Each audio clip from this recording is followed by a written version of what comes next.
বিশ্বনবী মানুষকে জান্নাতের সুসংবাদ দিয়েছেন। He was the bearer of glad tidings, জান্নাতের সুসংবাদদাতা। তিনি এমন ভাবে জান্নাতের নাজ নেয়ামতের চিত্রায়িত করেছেন, উপস্থাপন করেছেন, সাহাবাদেরকে তিনি জান্নাতের পাগল বানিয়ে ছেড়েছেন। পড়েন সুবহানাল্লাহ। আমরা তো টাকার পাগল, ক্ষমতার পাগল, দাপটের পাগল। বিশ্বনবীর সাহাবারা ছিলেন আল্লাহর জান্নাতের পাগল। কিসের পাগল? আমরাও আল্লাহর জান্নাতের পাগল হতে চাই কি চাই না? সবাই বলুন, জান্নাতের পাগল হতে চাই কি চাই না? বিশ্বনবী সাহাবাদেরকে জান্নাতের পাগল বানিয়েছেন। বদরের ময়দানে এই পাশে কোরাইশ, এই পাশে মুসলমানেরা। বিশ্বনবী জালামাই ভাষণ দিলেন, বললেন কুমু ইলা জান্নাতিন আরদুহাস সামাওয়াতি ওয়াল আরদ উইদ্দাত লিল মুত্তাকিন। ও আমার সাহাবারা, ওই জান্নাতের দিকে ছোট, যে জান্নাত আকাশ জমিন বিস্তৃত। তোমরা দেখতে পাচ্ছ এটা বদরের ময়দান না, এটা আল্লাহর জান্নাত। আওয়াজ করে পড়েন আল্লাহু আকবার। বিশ্বনবী বললেন ছোট ওই জান্নাতের দিকে, যে জান্নাতের বিস্তৃতি আকাশ জমিন বিস্তৃত। বিশ্বনবীর এই কথা শোনার পরে এক আনসারী সাহাবী সাইয়েদনা উমাইর ইবনুল হুমাম রাদিয়াল্লাহু তাআলা আনহু খেজুর খাচ্ছিলেন। তিনি বিশ্বনবীর দিকে তাকিয়ে কথা শুনছেন আর খেজুর খাচ্ছেন। যখন বিশ্বনবী বললেন জান্নাতের দিকে ছোট, যে জান্নাত আকাশ জমিন বিস্তৃত, বিশ্বনবীর কথা শোনা মাত্র সাইয়েদনা উমাইর ইবনুল হুমাম বললেন বাহ বাহ। কি বললেন? বাহ বাহ মানে চমৎকার, মাশাআল্লাহ চমৎকার। আমরা ইদানিং কালে চমৎকার কিছু দেখলে ইংরেজিতে বলে ফেলি না, ওয়াও ওয়াও, বাহ বাহ, মাশাআল্লাহ। বিশ্বনবী বললেন মা ইয়াহমিলুকা আলা কাউলিকা বাহ বাহ ইয়া উমাইর। ও উমাইর, আমার এই কথা শুনে তুমি কেন বললা বাহ বাহ, চমৎকার চমৎকার কেন বললা? সাইয়েদনা উমাইর ইবনে হুমাম রাদিয়াল্লাহু তাআলা আনহু বললেন, ইয়া রাসূলুল্লাহ, আপনার এই কথা শুনে আমি বড্ড খুশি হয়েছি, আর আমি প্রত্যাশা করছি আমি যদি ওই জান্নাতের মালিক হতে পারি তাহলে কতই না ভালো হতো। সুবহানাল্লাহ বলেন। বিশ্বনবী বললেন ছোট ওই জান্নাতের দিকে, যে জান্নাত আকাশ জমিন বিস্তৃত। আপনার এই চমৎকার মুখনিসৃত কথা শুনে আমার হৃদয়ের মধ্যে জান্নাতি হওয়ার বাসনা জেগে উঠলো, এজন্য বলেছি বাহ বাহ, আমি যদি ওই জান্নাতে যেতে পারতাম কতই না ভালো হতো।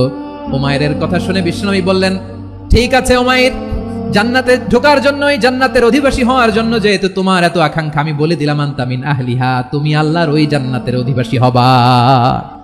যাও উমাইর, তুমি ওই জান্নাতের অধিবাসী, ওই জান্নাতে তুমি ঢুকবা, তুমি জান্নাতি। তার মানে সহজ কথায় তুমি জান্নাতি। সুবহানাল্লাহ বলেন। যখনই বিশ্বনবী বললেন জান্নাতি, সাইয়েদনা উমাইর রাদিয়াল্লাহু তাআলা আনহু খেজুর খাচ্ছিলেন আর মনে মনে ভাবে, বিশ্বনবী যখন ওয়ারেন্টি দিয়েছে, বিশ্বনবী যখন গ্যারান্টি দিয়েছে আমি জান্নাতে যাব, তাহলে হাতে তো এখনো 3টা খেজুর বাকি। এই 3টা খেজুর যদি খাই তাহলে জান্নাতে ঢুকতে দেরি হয়ে যাবে। সুবহানাল্লাহ পড়েন। হাতে কয়টা খেজুর? 3টা খেজুর। বিশ্বনবী বললেন উমাইর আনতা মিন আহলিহা, তুমি ওই জান্নাতের অধিবাসী, তুমি জান্নাতি।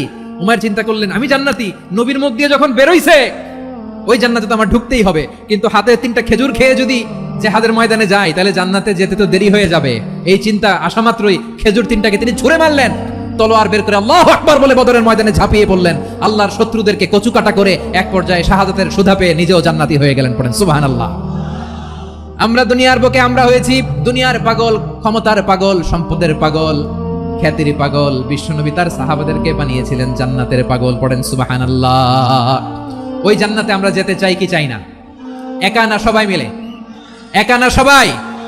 জান্নাতে একা আমি যাব না তো ভাই, তোমাকেও জান্নাতে দলে নিতে চাই। সবাই বলেন জান্নাতে একা আমি যাব না তো ভাই, তোমাকেও জান্নাতে দলে নিতে চাই। পড়েন আমিন।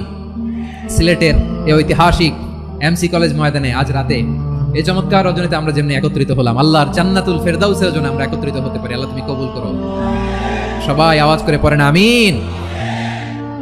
তাহলে চিন্তা করেন কিভাবে বিশ্বনবী জান্নাতকে চিত্রায়িত করেছেন সাহাবাদের সামনে, কিভাবে চিত্রায়িত করেছিলেন তিনি, যে কারণে সাহাবারা জান্নাতের পাগল হয়ে গিয়েছেন। আমরা যদি দেখি the way the prophet Muhammad portrait জান্নাত, কিভাবে তিনি পোর্ট্রে করেছেন জান্নাতের যে সৌন্দর্য, কিভাবে তিনি সাহাবাদের সামনে তুলে ধরেছেন। বিশ্বনবী আল্লাহর কোরআন থেকে আমাদেরকে জানান আল্লাহর জান্নাতের সুসংবাদ দানকারী করে যে আল্লাহ আমাকে পাঠালেন। তোমরা কি জানো আল্লাহর জান্নাত কত সুন্দর?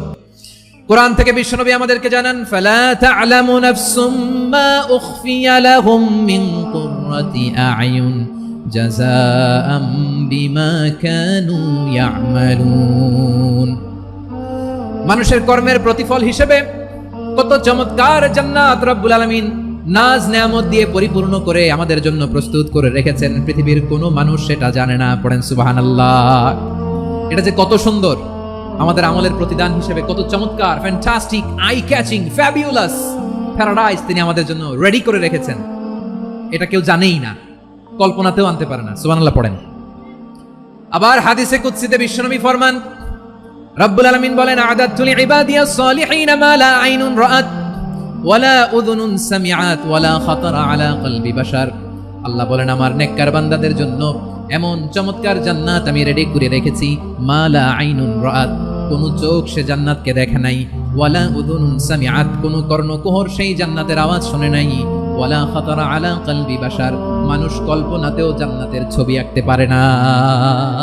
সুবহানাল্লাহ, কল্পনাতেও ছবি আঁকতে পারে না।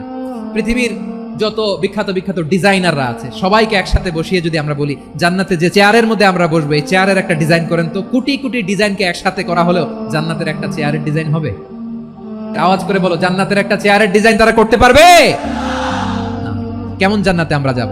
বিশ্বনবী কিভাবে জান্নাতকে আমাদের সামনে চিত্রায়িত করেছেন, পোর্ট্রে করেছেন? তিনি বলেছেন, জান্নাতীরা যখন জান্নাতে ঢুকবে ফেরেশতারা জান্নাতীদেরকে বলবে, ওয়া ইন্না লাকুম আন তাসিহু ফালা তাসকামু আবাদা, ও জান্নাতীরা তোমরা আজীবন সুস্থ থাকবা, কোনোদিন অসুস্থ হবা না। সুবহানাল্লাহ বলেন। আচ্ছা, আজকের এই মাহফিলে যারা এসেছেন কোনোদিন অসুস্থ হন না, এরকম কে কে আছেন? হাত তুলেন তো দেখি। ওই যে হাত তুলছে, পাওয়া গেছে, চিরসুস্থ। তোমরা কোনোদিন অসুস্থ হও নাই? অসুস্থ হও নাই? তা তুমি আর জান্নাতে যে কি করবা? তুমি তো জান্নাতেই আছো। তাইলে ফেরেশতারা বলবে, ওয়া ইন্না লাকুম আন তাসিহু ফালা তাসকামু আবাদা, এটা এমন জান্নাত চিরকাল সুস্থ থাকবা, কোনোদিন অসুস্থ হবে না। সুবহানাল্লাহ বলেন। ওয়া ইন্না লাকুম আন তাহইয়াউ ফালা তামুতু আবাদা, তোমরা অমর হবা, মৃত্যু তোমাদের স্পর্শ করবে না। সুবহানাল্লাহ। অমর হওয়ার জন্য আমরা কত কিছু করি। জান্নাতে গেলে অমর হওয়া যাবে, ঠিক কিনা বলেন? তোমরা চিরকাল বেঁচে থাকবা, তোমরা আর মরবা না। ওয়া ইন্না লাকুম আন তাশিব্বু ফালা তাহরামু আবাদা, তোমরা চির যুবক থাকবা, আর বার্ধক্য তোমাদের স্পর্শ করবে না। সুবহানাল্লাহ বলেন। এই দুনিয়ার সুখ আনন্দকে নষ্ট করে দেয় বার্ধক্য। মানুষ বুড়ো হতে চায় না। দেখবেন যে দাড়ি যার একটু সাদা হয়ে গেছে কত ভাবে ওইটার একটু লুকিয়ে রাখার ট্রাই করে, আছে না নাই? হ্যাঁ, এটারে কলব দেয়, এটার কেউ মেহেদি দেয়, এটারে কেউ কেটে কুটে। এই যে আমারও তো পাকতেছে এদিক দিয়ে, এ তো আজ থেকে 5 বছর আগেও তো কুচকুচে দাড়ি ছিল, চুল ছিল, রং ধরা যৌবন, জং ধরে শেষ। এই তো জীবন, this is the circle of life, এটাই লাইফ। এই যে পাকতেছে এইখানে পাকতেছে, দিস ইজ লাইফ। তো মানুষ বুড়ো হতে চায় না। এখন দেখবেন যে অনেক শ্যাম্পু বের হয়েছে, শ্যাম্পু, অ্যান্টি এজিং শ্যাম্পু। কি এজিং? Anti ageing. ক্রিম বের হয়েছে, ক্রিম, অ্যান্টি এজিং ক্রিম। এটা বলে অ্যাট্রাকশন লাগায় আর কি, যেটা মাখলে মানুষ আর বুড়ো হয় না। এই শ্যাম্পু দিলে মানুষ আর বুড়ো হয় না। ভারতের একজন ধনকুবের আছে, নাম শুনেছেন না? মুকেশ আম্বানি।